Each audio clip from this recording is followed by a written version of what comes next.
நான் இன்னைக்கு ஒரு நாள் மட்டும் ஸ்கூலுக்கு போகாம வீட்லயே இருக்கனே ப்ளீஸ். தாத்தா, எங்க அம்மா எப்படி பாக்குறதுக்கு காவேரி மிஸ் மாதிரியே இருக்காங்க. என் அம்மாவோட போட்டோவை நான் யாழினி கிட்ட காட்டினேன். அவளும் இதேதான் சொல்றா. எப்படி ரெண்டு பேரும் ஒரே மாதிரி இருப்பாங்க? அது ஒண்ணும் இல்லம்மா, உலகத்துல பாக்குறதுக்கு ஒரே மாதிரி 7 பேர் இருப்பாங்க. அந்த மாதிரிதான் உங்க அம்மாவும் மிஸ்ஸும் பாக்குறதுக்கு ஒரே மாதிரி இருக்காங்க. அம்முவை கூட்டிட்டு வந்திருக்கலாமே தம்பி.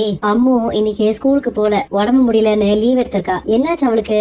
நேத்தெல்லாம் நல்லா தானே இருந்தா. யாழினியும் அம்முவும் நேத்து ரொம்ப நேரம் விளையாடிட்டு இருந்தாங்க. அதனால டயர்டா இருக்காளோ என்னமோ. பாட்டி, எனக்கு உங்ககிட்ட ஒண்ணு கேட்கணும். எங்க அம்மா பாக்குறதுக்கு அப்படியே காவேரி மிஸ் மாதிரியே இருக்காங்க. அது எப்படி பாட்டி? தாத்தா சொன்ன மாதிரி இந்த உலகத்துல ஒரே மாதிரி நிறைய பேர் இருப்பாங்கடா. யாருன்னு கிட்ட அம்மாவோட போட்டோவை காமிச்சனா, அவ இது உன் அம்மா இல்ல என்னோட சித்தின்னு சொன்னா. அப்பா கிட்ட நான் ஏற்கனவே இதை பத்தி கேட்டிருக்கேன். அம்மா பாக்குறதுக்கு காவேரி மிஸ் மாதிரி இருக்காங்கன்னு. எப்படி ரெண்டு பேரும் பாக்குறதுக்கு ஒரே மாதிரி இருப்பாங்க? போட்டோல எங்க அப்பா கூட இருக்கிறது என் அம்மா தானே, யாருனியோட சித்தி இல்ல தானே. உங்க அம்மாவும் காவேரி மிஸ்ஸும் ஒரே ஆள் தான். காவேரி மிஸ் தான் உன்னை பெத்த அம்மா. இந்த உண்மைய உன்கிட்ட எப்போ நாங்க சொல்லிருக்கணும். ஆனா சூழ்நிலை அமையல. அதனாலதான் எல்லாரும் சேர்ந்து உன்கிட்ட இருந்து இந்த உண்மைய மறைச்சிட்டோம். உன் அம்மாவை தான் நீ தினமும் ஸ்கூல்ல பாக்குறியே. அம்மானா கூடவே தானே பாட்டி இருக்கணும். ஆனா என் அம்மா ஏன் என் கூடவே இல்ல? அவங்க ஏன் என்னை விட்டுட்டு போயிட்டாங்க?